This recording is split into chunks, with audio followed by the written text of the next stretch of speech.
से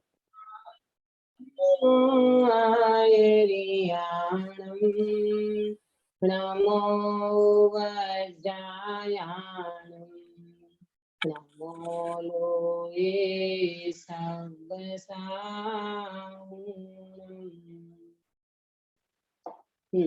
अक्षता बेटा मंगलाचरण करोगे?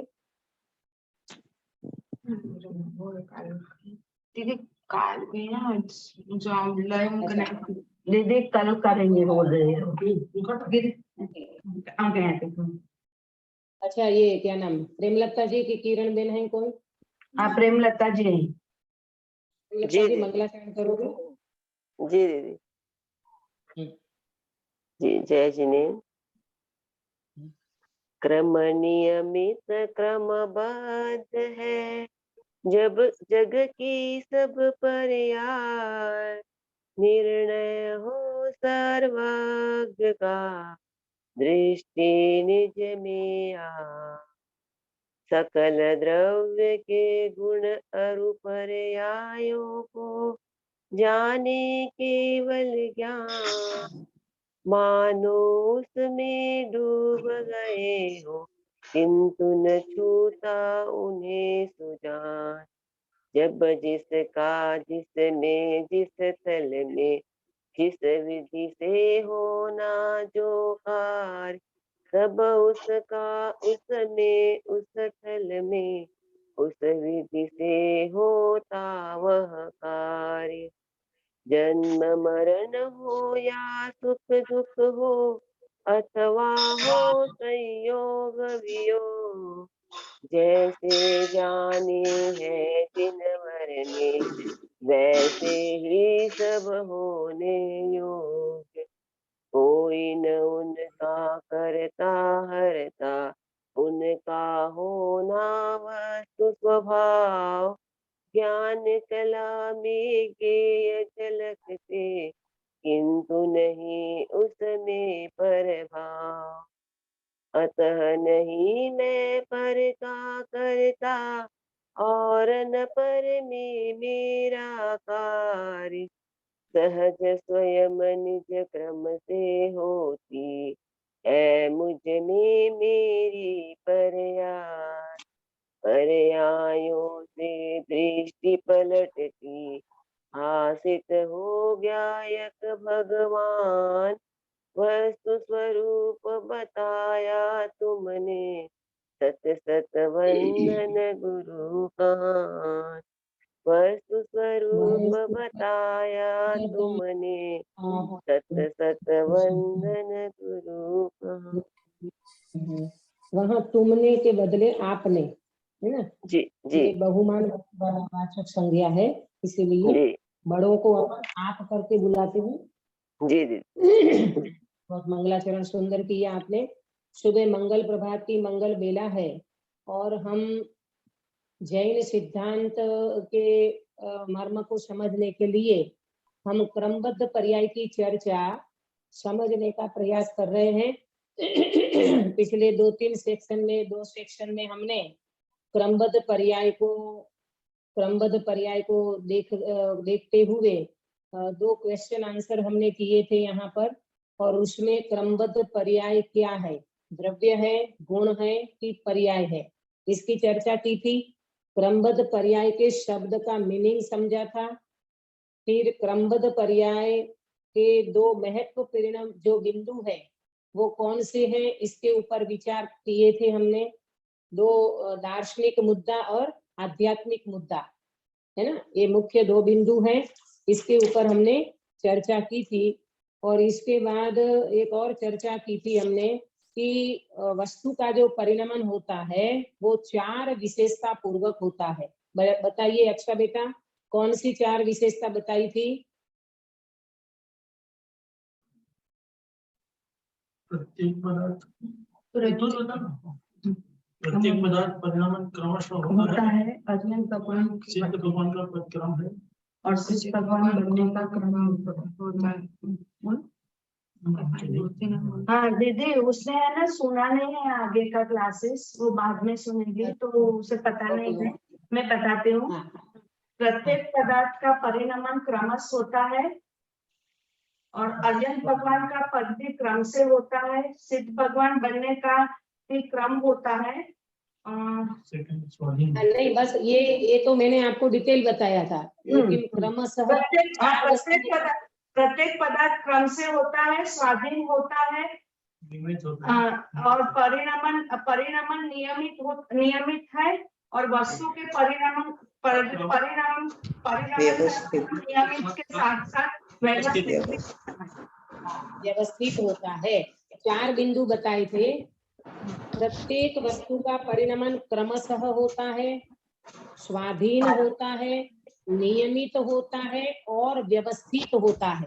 बराबर पंकज भाई, नोट किया था आपने? बरोबर है। बराबर। देखो, अब अपने को इसमें ऐसा नाटक का एक दृष्टांत देकर के इस बात को समझाते हैं तो आपको और क्लियर हो जाएगा। नाटक के रंगमंच के ऊपर पहले जमाने में रामलीला आदि चलता था, है ना? अभी तो वो सब बातें विस्मृत हो गई। अभी तो आपके यहाँ मूवी चलता है, पिक्चर देखने जाते हो। नाटक के रंगमंच के ऊपर जो भी पर्दे के ऊपर जो पिक्चर आता है, जो दृश्य आते हैं, वो क्रम से आते हैं, है ना? एक के बाद एक के बाद एक के बाद ऐसे क्रम से आते हैं। नंबर 2, यही नाटक के ऊपर जो भी पिक्चर आता है, यानी जो भी दृश्य आते हैं, ये तो क्रम से आते हैं। नंबर 2, उस क्रम के बाद वो नियमित आते हैं। नियमित माने निश्चित, इसके बाद यही होगा, इसके बाद यही आएगा, उसको कहते हैं नियमित। बराबर। तीसरा, वो नाटक के रंगमंच के ऊपर कौन से बाद कौन सा आएगा वो भी नियमित है, परंतु इसके साथ वो व्यवस्थित है। बराबर, व्यवस्थित आता है।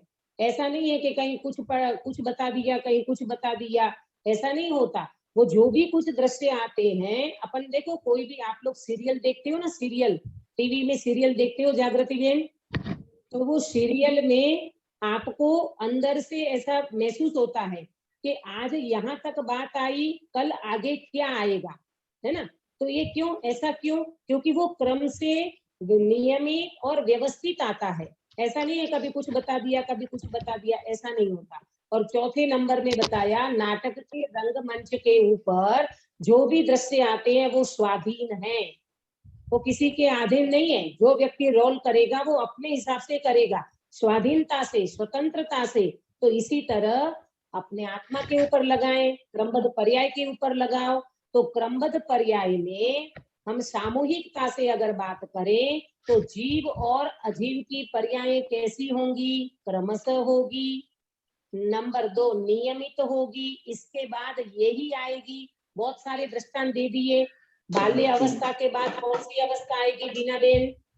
बचपन, हाँ, युवा अवस्था, है ना? तो ये भी क्रम से आता है ना? इसी तरह नियम क्रमशः होती है पर्याय। नंबर 2 नियमित होती है। नंबर 3 व्यवस्थित होती है, एकदम व्यवस्थित पर्याय है।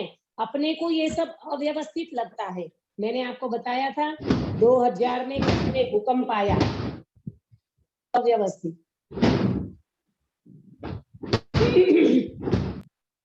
व्यवस्थित था, कोई अव्यवस्थित नहीं है। हमारी नजर से हमें वो चीज अव्यवस्थित दिखती है, लेकिन अगर आप उसकी अपेक्षा से विचार किया जाए, पर्यायों के परिणमन की अपेक्षा से विचार किया जाए तो सब व्यवस्थित है। अव्यवस्थित जगत में कुछ भी नहीं है। और आज देखो ना, तो समाज में क्या, राष्ट्र में क्या, राजकरण में क्या, हर कोई व्यक्ति एक दूसरे के ऊपर दोष स्थापित करते हैं, दोषारोपण करते हैं। मोदी जी ने 500,000 की नोटबंदी की, इसलिए महंगाई बढ़ गई, इसलिए ऐसा हो गया, मोदी जी को गालियां दो, मोदी जी बराबर नहीं है, इनको तो अभी रवाना करो, ये करो, वो करो। दुनिया भर की बातें व्यक्ति करता है, वो अपने मोह के कारण, अज्ञान के कारण। पर सर्वज्ञ भगवान की नजर से देखा जाए तो 500,000 की नोटबंदी व्यवस्थित थी कि अव्यवस्थित? गिरीश भाई, व्यवस्थित ही हो रहा है। व्यवस्थित था, व्यवस्थित ही हो रहा है, अव्यवस्थित कुछ भी नहीं है। हमारी नजर से हम देखते हैं, हमारी नजर में तो मिथ्या को पड़ा है ना, भ्रांति भ्रमणा में हम चल रहे हैं, इसलिए ऐसा लगता है। हमें पैसे का मोह है तो हमें ऐसा दिखाई देगा। इसीलिए सर्वज्ञ भगवान की नजर से देखो अथवा तो वस्तु स्वरूप के अकॉर्डिंग देखो तो सब व्यवस्थित है, कुछ भी अव्यवस्थित नहीं है।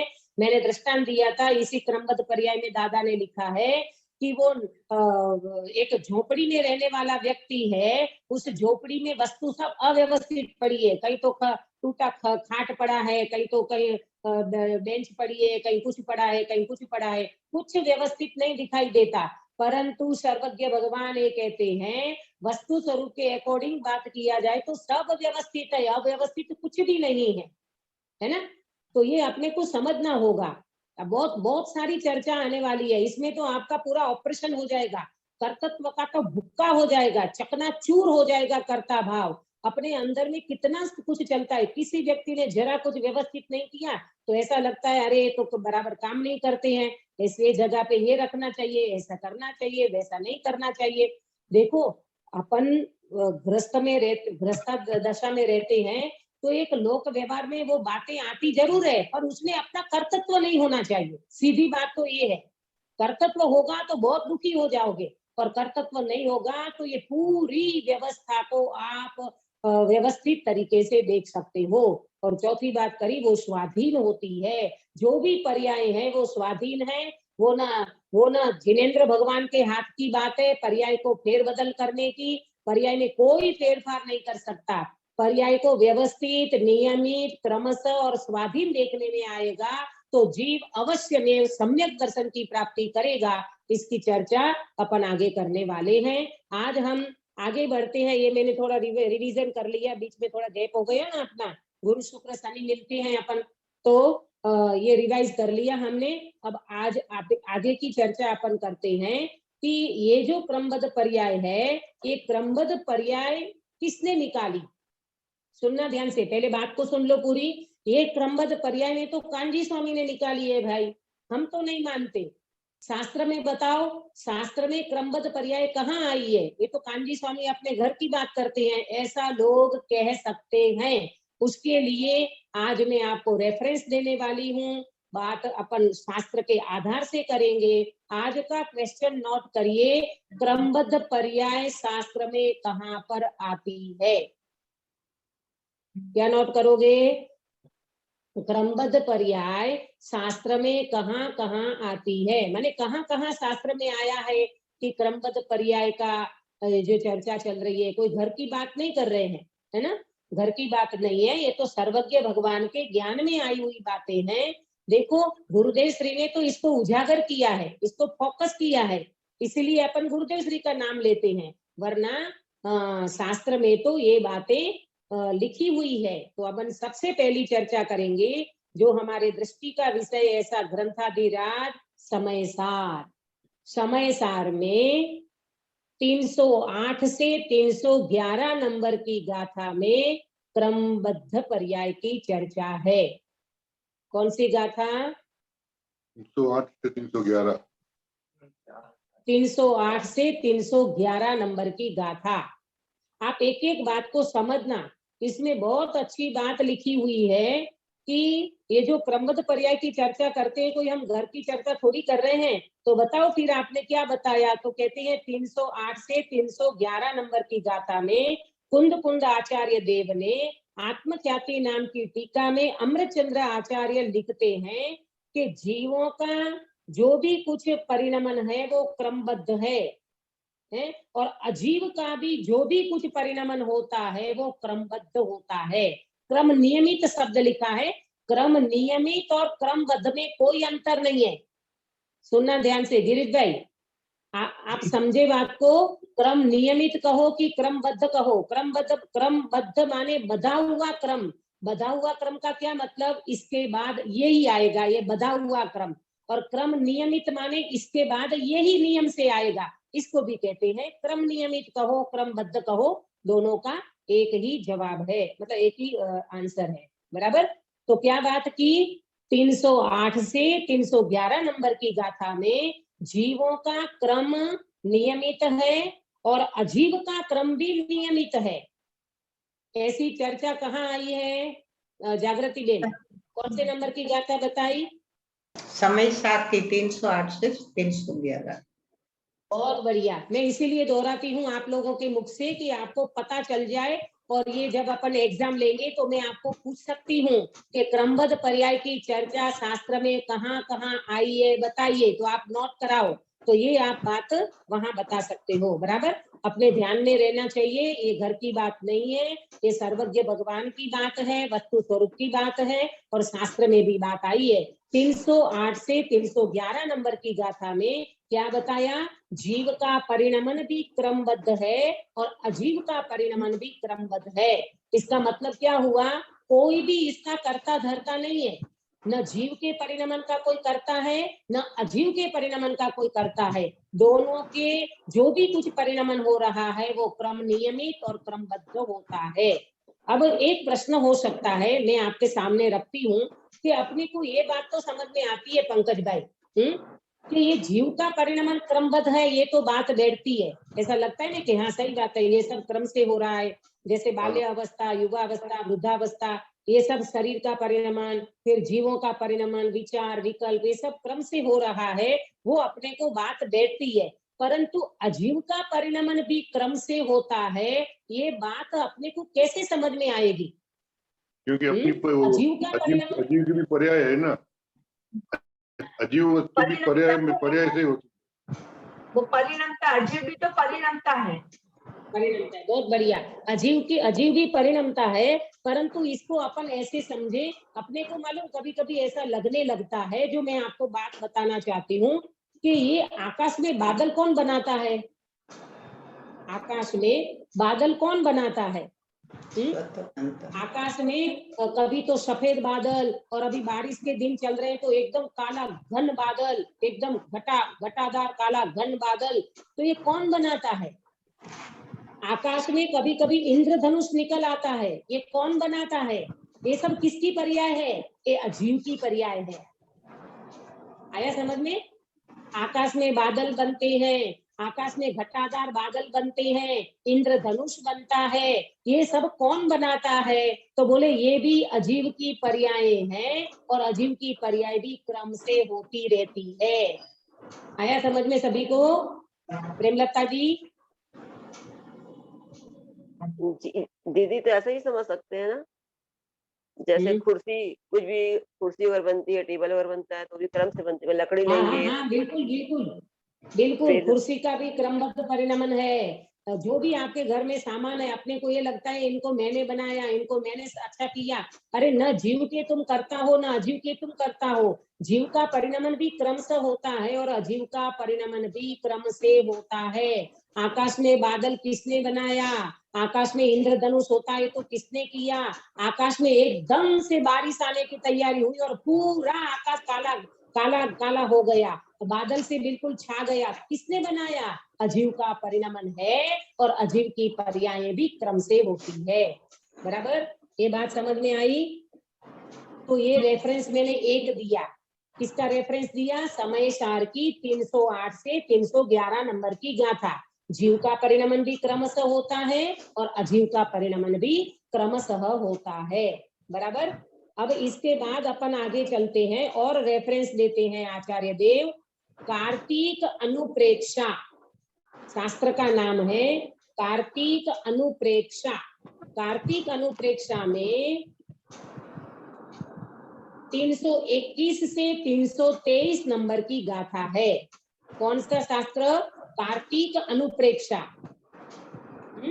कार्तिक अनुप्रेक्षा में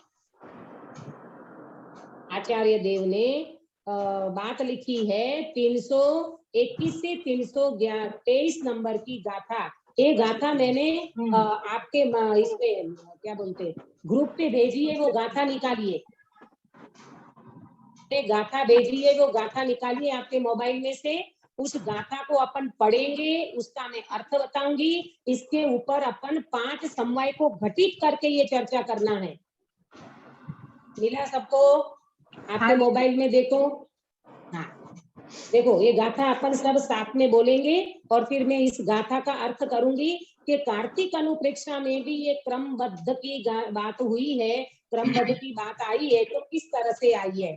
जम जस्य जम्मि देशे जेण विहाणेन जम्मि कालं नादं जिणेन नियदं जम्मं वाहवमरणं वा तं तस्य तं विदेशे तेन विहाणेन तं विकालं कोशक दीवारेन्दु इंदो वा तहजिन्दो वा एवं जोनिच्छयदो जान दिदब्बाणि सब पज्जाये सोसदित्थि शुद्धो जो शंकदिशो कुदित्थि। आया समझ में? ये गाथा किसमें आई है? कार्तिक अनुप्रेक्षा में आचार्य देव ने 3 गाथा नोट कराई है, 321 से 323 नंबर की गाथा। देखो अब मैं एक एक शब्द का अर्थ करती हूँ, चाहे आपको नोट करना हो तो करते जाना। जम जस, जिस जीव के, जम जस माने जिस जीव के, जम्मी देशे, जिस देश में, जम्मी देशे माने जिस देश में, जेण विहाणेन, जिस विधान से, विहाणेन माने जिस विधान से, जम्मी कालमी, जिस काल में। आया समझ में सुधाबेन? क्या बता रहे हैं आचार्य देव? देखो कितनी मतलब स्वतंत्रता बता रहे हैं। जम जस, जिस जीव के, जम्मी देशे, जिस देश में, जेण विहाणेन, जिस विधान से, जम्मी कालम में, जिस काल में। नोट किया? ये गाथा बच्चों को कंठस्थ है। स्मारक के जो बच्चे निकलते ना शास्त्री होकर गए, एक एक बच्चे के मुख पे आप बोलो तो ये पूरी गाथा 3 बोल देंगे। मैं आशा करती हूँ आप लोग भी कम से कम ये 3 गाथा तो आप पक्की कर लोगे, तो मैं एग्जाम में आपको ये गाथा भी पूछ सकती हूँ। मैं देखो केवल एग्जाम के लिए नहीं कह रही हूँ, आपको कभी भी देखो, कभी आप ऐसी जगह पे चले जाओ वहां लाइट नहीं है, वहां शास्त्र नहीं है, वहां किसी भी प्रकार का कोई आधार नहीं है, तो ये 3 गाथा अगर आपको कंठपाठ होगी तो इसके ऊपर आप सम्यक दर्शन कर सकते हो। इसके आधार से सम्यक दर्शन की प्राप्ति हो सकती है, इसलिए घबराना नहीं। आया समझ में? तो बराबर इसका अर्थ भी नोट करो, ये गाथा भी कंठस्थ करना। क्या बात हुई? जम जस माने जिस देश जीव के, जम्मी देशे माने जिस देश में, जेण विहाणेन माने जिस विधान से, जम्मी कालमी माने जिस काल में। बराबर? णादम जिणेन नियदम जम्मं वा अहव मरणं वा। णादम माने जाना है। किसने जाना है? जिणेन नियदम, जिनेन्द्र भगवान ने नियत रूप से जाना है। नियतम माने नियत रूप से जाना है। क्या जाना है? क्या जाना है? जन्मं वा अहव मरणं वा, जन्म और मरण जीव के भगवान ने, जिनेन्द्र भगवान ने नियत रूप से जाना है। बीना बेन समझ में आया आपको? बराबर? बोलो किरण बेन है क्या? अभी तक का अर्थ क्या हुआ किरण बेन? नहीं है दीदी। बेन नहीं है। नहीं, प्रेमलता जी कौन? दीदी प्रेमलता जी प्रेमलता जी बताइए अभी तक का अर्थ मीनिंग क्या हुआ? जम जस जम्मि देशे जेण विहाणेन जम्मि कालम्मि नातं जिणेन नियदं जम्मं वा अहव मरणं वा। बोलो। जिस जीव के, जिस देश में, जिस विधान से, जिस काल में जाना है, जिनेन्द्र भगवान ने उस जन्म मरण को नियमित, जिनेन्द्र भगवान ने जन्म व मरण को नियमित रूप से जाना है। नियत रूप से जाना है। अरे कितनी बात आ गई इसमें, आपको समझ में आया? जिस जीव का, जिस देश में, जिस काल में, जिस विधान से जन्म अथवा मरण जो होने वाला है, उनको जिनेन्द्र भगवान ने नियत रूप से जाना है। बात खत्म हो गई। हम क्यों चिंता करें हमारा इसका जन्म कब होगा, उसका मरण कब होगा, हमारा मरण कहाँ होगा, क्या होगा।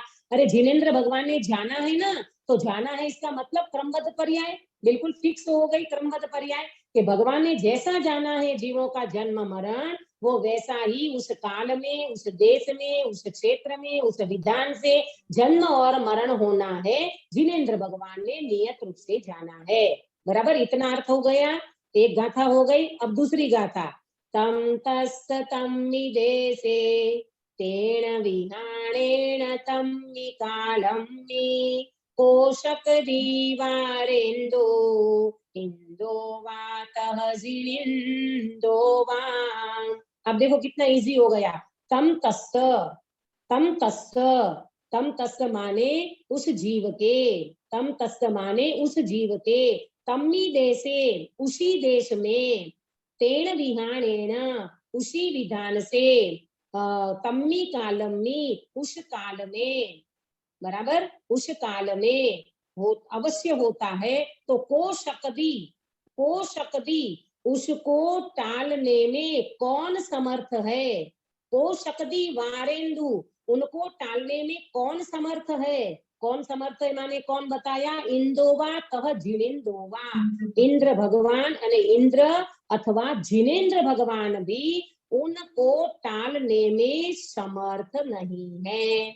जिनेंद्र भगवान भी उनको टालने में समर्थ नहीं है। को शकदी वारेंदु उनको टालने में कौन समर्थ है। इंदोवा तह जिनेंदोवा, इंद्र अथवा जिनेंद्र इनको टालने में समर्थ नहीं है। इसका मतलब क्या हुआ सुधाबेन। दीदी एक बार अर्थ बोलिए ना। हाँ, आप अनम्यूट करो सुधाबेन, आप अनम्यूट करिए, अनम्यूट करिए।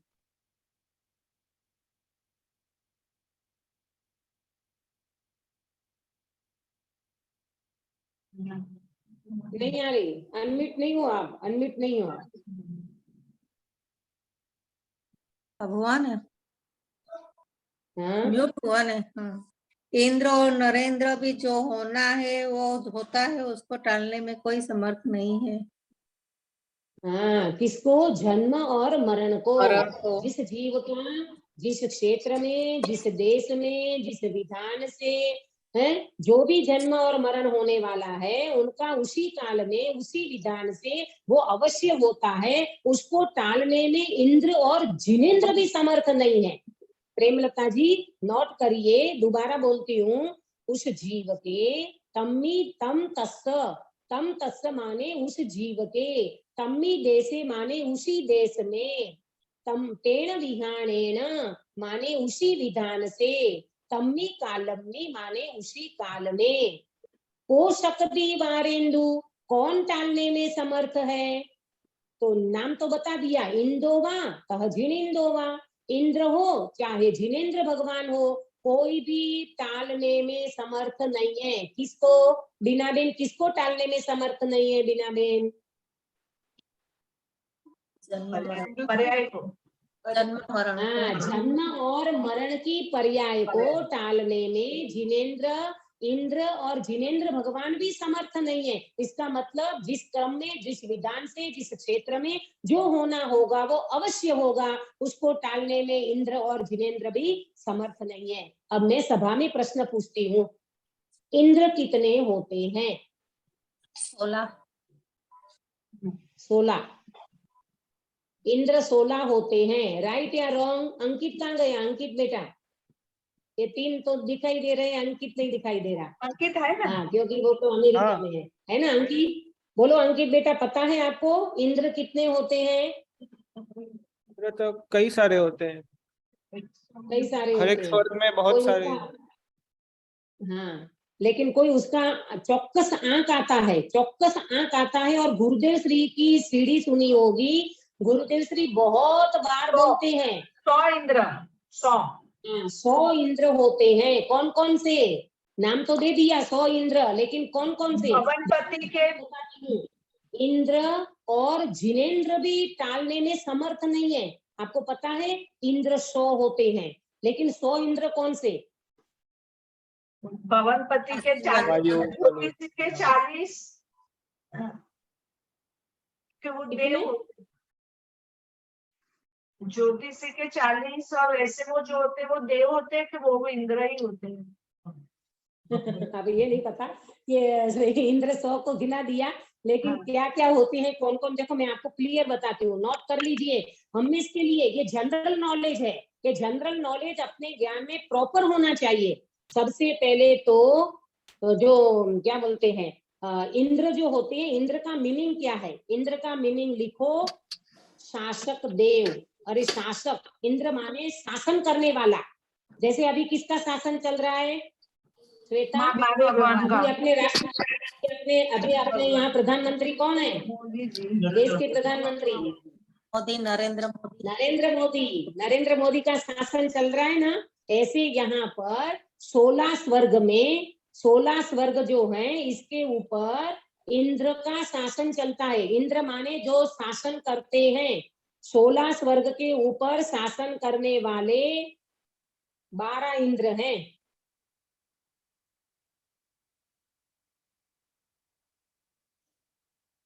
सॉरी, वैमानिक देव में 24 इंद्र हैं। 24 इंद्र, वैमानिक का 24 इंद्र शासन करते हैं। इंद्र माने शासन करने वाले, इसके ऊपर ऑर्डर करते हैं, इसकी आज्ञा में लोग चलते हैं। तो वैमानिक के हो गए 24 इंद्र, भवनपति के 40 इंद्र,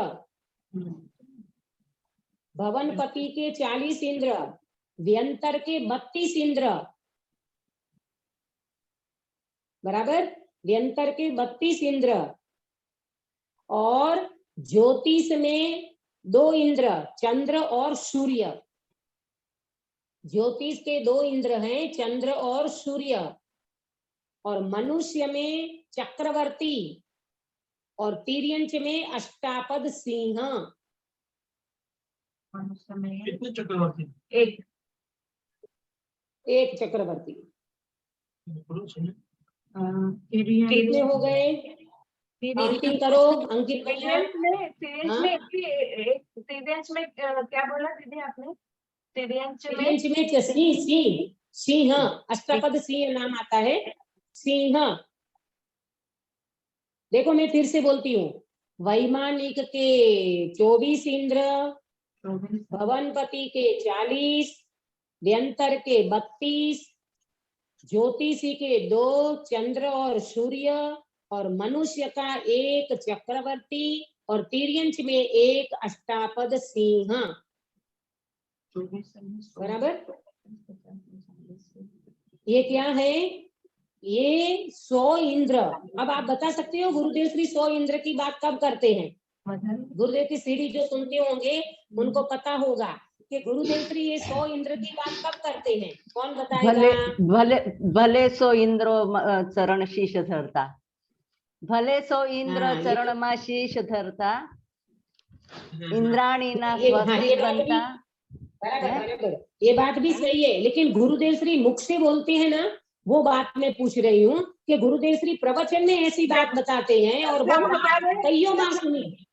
जब हम भगवान है, 100 इंद्र हाजिरी में ऐसे बताया है करके, हम सब भगवान है ऐसा वो बताते हैं। बहुत बढ़िया, बहुत बढ़िया। गुरुदेव श्री ने, देखो ये सीढ़ी गुरुदेव श्री की सुनने का ये फायदा है। गुरुदेव श्री की सीढ़ी सुनोगे कईयों बार आता है, 100 इंद्रोनी हाजिरी में, इंद्रोनी उपस्थिति में, लाखों केवड़ीनी परसता में भगवान ना मुखमाथी एम આવ્યું, હું પરમાત્મા છું એમ નક્કી કર, હું પરમાત્મા છું એમ निर्णय कर, અને હું परमात्मा છું એમ अनुभव कर। ये बात गुरुदेव श्री कईयों बार बोलते हैं। बराबर। तो 100 इंद्र समझ में आया सभी को? अक्सर बेटा नोट किया आपने? 100 इंद्र। अब ये बात क्या चल रही है? बात ये चल रही है कि ये जो क्रमबद्ध पर्याय कौन से शास्त्र में आए?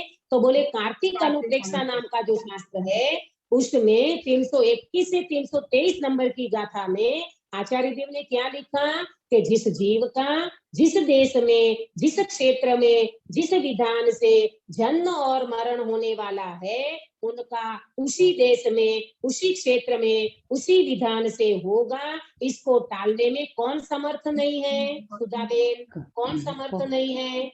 कोई भी नहीं। नरेंद्र कोई भी समर्थ नहीं है। हाँ, इंद्र और जिनेंद्र कोई भी टालने में समर्थ नहीं है। तो आपको मैंने बताया, इंद्र माने जो शासन करने वाला है ना, 16 स्वर्ग तक ही इंद्र शासन करते हैं। फिर अहमेंद्र, 9 ग्रैवेक और 9 अनुदिश वाले जो देव है ना, उनको बोलते हैं अहमेंद्र। इंद्र, अहमेंद्र और जिनेंद्र, ये 3 की परिभाषा समझ में आना चाहिए। इंद्र माने जो शासन करते हैं देवों के ऊपर, उसको कहते हैं इंद्र। अहमेंद्र माने जिसके ऊपर कोई शासन नहीं कर सकता, समान योग्यता वाले जीव हैं, इसके ऊपर कोई शासन करने वाला नहीं है, उसको कहते हैं अहमेंद्र। तो कौन है अहमेंद्र? 9 अनुदिश और 9 ग्रैवेक। 9 अनुदिश और 9 ग्रैवेक, ये इनको कहते हैं अहमेंद्र। अनुदिश, अनुदिश, देश के अनुदिश, 9 अनुदिश, 9 अनुदिश और 9 ग्रैवेक वाले जो देव हैं, उनको कहते हैं अहमेंद्र। और जिनेंद्र भगवान माने अरहंत अवस्था को प्राप्त करने वाले तीर्थंकर भगवान, है ना, इसको कहते हैं जिनेंद्र। बराबर। तो बात क्या चल रही है? बात ये चल रही है कि भाई जिस जीव का जिस देश में, जिस क्षेत्र में, जिस विधान से जन्म और मरण होने वाला है, उनको टालने में इंद्र जिनेंद्र भी समर्थ नहीं है। बराबर।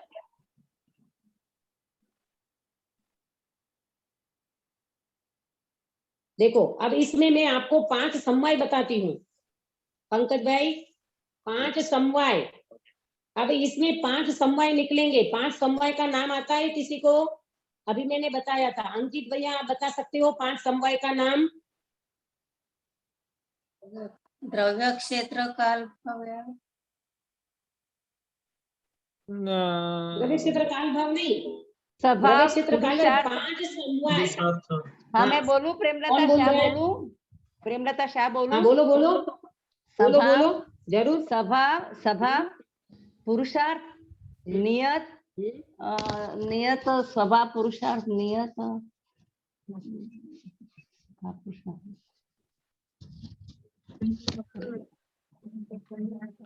इसीलिए देखो, ये क्लास अटेंड करने का ये बहुत बड़ा फायदा है। अपने अंदर में थोड़ा बहुत तो अपने को जनरल नॉलेज होना चाहिए। समवाय कितने होते हैं, लब्धि कितनी होती है, द्रव्य कितने हाँ। होते हैं, तत्व सभा, कितने होते हैं, पुरुषार्थ, ये सारी नियत, जनरल काल। नॉलेज में जाएगा। काल। देखो मैं बताती हूँ, स्वभाव, पुरुषार्थ, नियति, होनहार कहो, नियति एक ही बात है। भवितव्य, नियति, होनहार एक ही बात है, एक ही अर्थ है। बराबर। स्वभाव, पुरुषार्थ, होनहार, भवितव्य और नियति, ये सब तीनों एक ही अर्थ में जाएगा। बराबर। और फिर काल लब्धि, और क्या रह गया? निमित्त। कितने हो गए प्रेमलता जी? 5 हो गए। हाँ, 5 हो अंकित गए। भैया 5 समवाय का, 1 मिनट, अंकित भैया बोलेंगे। हाँ, होनहार, नियति, भवितव्य। ये तो तीन का एक का 3 बता दिया आपने। स्वभाव, पुरुषार्थ, स्वभाव, नियति, स्वभाव, पुरुषार्थ, होनहार, काल लब्धि और नियति, निमित्त। अभी अंकित भैया ने 3 नाम बताया ना, वो 3 नाम भवितव्य कहो, होनहार कहो कि नियति कहो, ये तीनों का एक अर्थ है। ये 3 समवाय 3 नहीं गिना जाएगा। ये 3 का मीनिंग मैंने बताया, एक का 3 मीनिंग, मतलब 2 मीनिंग और भी होता है। भवितव्य कहो, नियति कहो अथवा होनहार कहो। बराबर। तो 5 समवाय ख्याल में आया? पंकज भाई एक बार बोलिए 5 समवाय। पंकज भाई। स्वभाव, हाँ, पुरुषार्थ, बराबर, होनहार बराबर, और होनहार, काल लब्धि और नियति। हाँ और निमित निमित निमित नियति नियति भवितव्य में गई, होनहार में गई, निमित निमित निमित निमित बराबर। अब देखो, अब ये गाथा के ऊपर 5 समवाय घटित करना है। कोई कर सकता है सभा में से? जम जस जम विदेशे जेण विहाणेन जम्मि कालम्मि नादम जिनेण नियदम जम्मं वावमरणं वा। कौन घटित कर सकता है? अक्षा बेटा प्रयास करिए बेटा। बहुत बढ़िया। जीव की जैसे स्वभाव है, जैसा उसका पुरुषार्थ है, होनहार है या काल लब्धि है, वो वैसा ही रहेगा। वो जिनेंद्र भगवान या इंद्र भगवान भी चेंज नहीं कर सकते।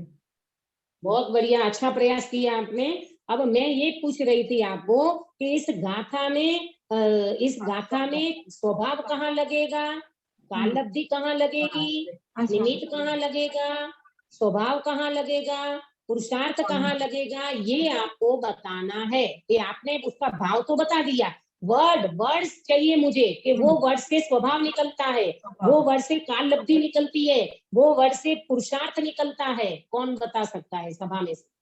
जीव में स्वभाव निकलेगा। सुधाबेन प्रयास कीजिए। जीव जो है वो स्वभाव निकलेगा, जीव। हाँ, लेकिन इसमें शब्द बताओ, एक गाथा में शब्द बताओ। जिस देश में वो उसका जिस जसम वो जीव है करके, जीव। हाँ, जम जस माने वो जीव है, माने वो स्वभाव। हाँ, और स्वभाव हो गया जिस देश में, मतलब वो काल लब्धि काल हो गया करके। अरे सॉरी, क्षेत्र हो गया, मतलब क्षेत्र नहीं चाहिए अपने को, क्षेत्र की बात नहीं करना है। 5 समवाय घटित करना है, 5 समवाय। देश नाम का कोई समवाय नहीं है। नहीं, जिस देश में, मतलब जिस काल में, और जिस काल में माने काल लब्धि, नोट करते जाओ। जिस काल में यानी काल लब्धि, हाँ, काल लब्धि। बहुत बढ़िया। देखो फिर से बोलती हूँ, जिस जम जस माने जिस द्रव्य की, तो वो स्वभाव हो गया, बराबर। जम जस माने वो स्वभाव हो गया, जिस जम जस माने जिस द्रव्य की, तो द्रव्य स्वभाव हो गया ना, बराबर। नंबर 2, जिस काल में, तो वो काल लब्धि हो गई, 2 हो गया। फिर क्या आया? जिस काल में माने काल लब्धि, फिर जिस विधान से, तो वो निमित्त हो गया, जिस विधान से वो निमित्त हो गया। फिर क्या बोला? जम जस जम्मी देशे, एक मिनट, जम जस माने जिस जीव के, माने वो स्वभाव हो गया, जिस काल में वो काल लब्धि हो गई, जिस विधान से वो निमित्त हो गया। तम तस्त तम्मी देशे इंद्र व जिनेन्द्र, इंद्र और जिनेन्द्र निमित्त हो गया, इंद्र और जिनेन्द्र निमित्त हो गया। निमित्त है ना, वो टालने में समर्थ नहीं है, माने वो निमित्त हो गया। और विधान नियति है ना, विधान नियति, हाँ सॉरी, विधान नियति और इंद्र और जिनेन्द्र निमित्त।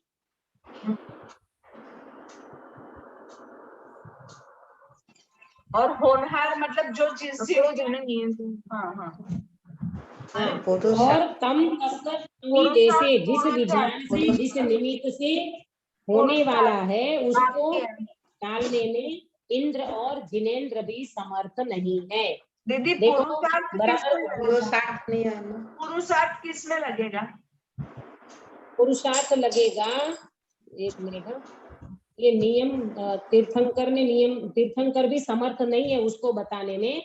इसमें पुरुषार्थ आएगा, नियत रूप से जाना है, नियत रूप से जाना है। जिस जीव का जन्म और मरण जो होने वाला है, उस जीव का उस देश में, उस जीव का माने उस द्रव्य का, माने वो स्वभाव, कालम्मी माने काल लब्धि, जिस विधान से, माने विधान में मेरे ख्याल से पुरुषार्थ आना चाहिए। मैं एक बार देख के बताऊंगी, ये मेरा थोड़ा छूटा है, मैं इसको कल बताऊंगी आपको। लेकिन इसमें कुल मिला करके 5 समवाय निकलते हैं, मैं बताऊंगी कल, आज अभी नोट मत करो। कल मैं पूरा इनका प्रॉपर बताऊंगी।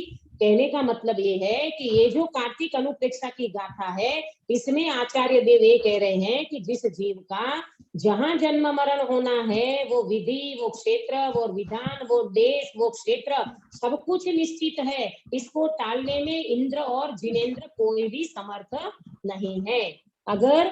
अगर इसमें और बात एक सुन लेना, इसको टालने में कोई भी समर्थ नहीं है, तो फिर क्या हुआ कि जो द्रव्य, तीसरी गाथा, एवं जो निश्चय दो, एवं जो निश्चय दो, निश्चय दो माने निश्चय से, एवं जो माने इस प्रकार, निश्चय दो माने निश्चय से, जानती दब्बाणी सब पच्चाए, जानते हैं कौन? जिनेंद्र भगवान। जानती दब्बाणी, क्या जानते हैं? द्रव्य और उनकी समस्त पर्यायों को।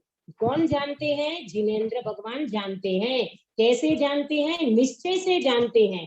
द्रव्यों को और उनकी समस्त पर्यायों को जिनेंद्र भगवान जानते हैं। वो कैसा है जीव? सो सद्दिथि, वो जीव सम्यक दृष्टि है। सद्दिथि शुद्धो, वो जीव सम्यक दृष्टि है।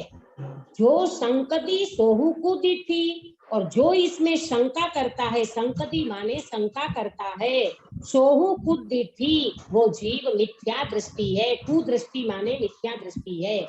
आया समझ में? तीन गाथा का अर्थ समझ में आया? मिथ्या दृष्टि, जो इस चीज को समझता है वो जीव सम्यक दृष्टि है, और जो नहीं मानता है क्या दृष्टि है? मिथ्या दृष्टि। देखो बहुत अच्छा अर्थ निकल करके आया कि इस प्रकार निश्चय से जो द्रव्यों और उनकी समस्त पर्यायों को जानता है वह धीरे सम्यक धीरे दृष्टि है, और धीरे इसमें धीरे जो शंका करता है वो मिथ्या दृष्टि है। बराबर? जी, धीरे से लिखवाइए ना फिर से।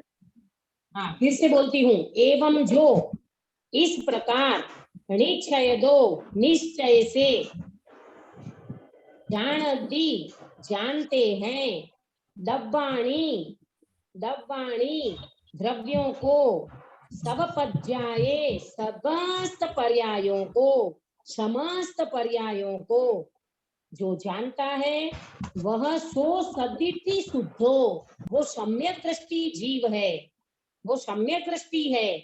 और जो संकदी, जो शंका करता है, सोहु कुतिथि, वो कुदृष्टि है अथवा मिथ्या दृष्टि है। पंकज भाई अर्थ समझ में आया गाथा का? हाँ। बराबर? हाँ जी। तो क्या बात हो गई? ये हमने दूसरा रेफरेंस दिया। पहला रेफरेंस कौन सा दिया था पंकज भाई? पहला रेफरेंस ये क्रमबद्ध पर्याय की चर्चा किसमें आई है शास्त्र में? पहला रेफरेंस कौन सा?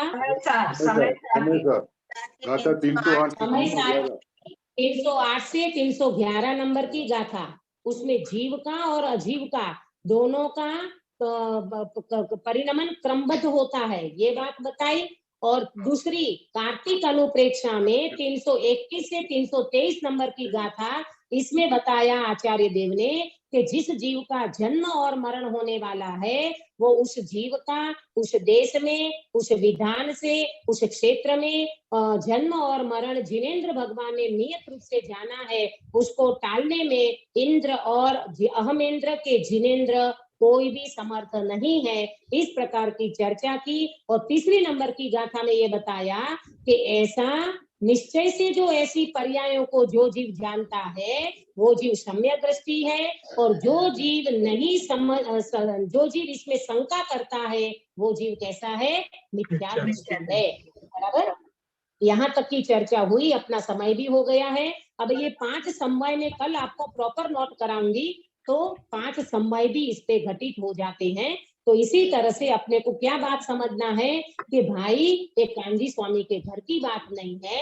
गुरुदेव श्री ने तो इसको फोकस किया है, उजागर किया है, परंतु ये सारी चीजें तो आगम में है। सर्वज्ञ भगवान ने उसको देखा है और आगम में ये सारी चीजें मिलती है। हमें क्या करना चाहिए? हमें भी इस प्रॉपर आगम का ज्ञान करके हमें भी ऐसा श्रद्धान करना चाहिए, जो भी कुछ होना है क्रमबद्ध में होगा ही होगा। जो जैसा होना है, जिस विधान से होना है, जिस क्षेत्र में होना है, जन्म और मरण, इसके ऊपर प्रथमानुयोग को लेकर के कल अपन चर्चा करेंगे। हम कल्पना भी नहीं कर सकते ऐसा होना होगा, ऐसा हुआ, ऐसा क्यों हुआ, ये कोई प्रश्न करने की जरूरत नहीं है। प्रथमानुयोग के माध्यम से भी कल हम इसकी चर्चा करेंगे और अभी और भी रेफरेंस बताएंगे आगम में ये क्रमबद्ध की चर्चा कहाँ कहाँ पर आई है। इससे हमारी श्रद्धा, हमारा विश्वास, हमारी दृढ़ता और मजबूत हो जाएगी। ये किसी घर की बात नहीं है, गुरुदेव की घर की बात नहीं है, परंतु सर्वज्ञ भगवान ने आगम में जो बात लिखी है वो बताई है। इसकी श्रद्धा करके हम अपने में अपने जो भी क्रमबद्ध परिणमन हो रहा है उसका हम अकर्ता बने, हम दूसरों का भी कर्ता न बने, अपनी पर्यायों का भी कर्ता न बने। हम ज्ञाता दृष्टा, जानने देखने वाला मैं जीव तत्व हूँ, मैं परम अकर्ता स्वभावी भगवान आत्मा हूँ, ऐसा श्रद्धान करें और मनुष्य भव को सफल करके हम अपने मनुष्य भव को प्रशस्त करें, मनुष्य भव की पर्याय को इसी मंगल भावना के साथ बात को विराम देती है। निज विधि निज में बताई यह अनंत उपकार है, इसके लिए जिन वाणी माँ को वंदना सतवार है, वंदना सतवार है।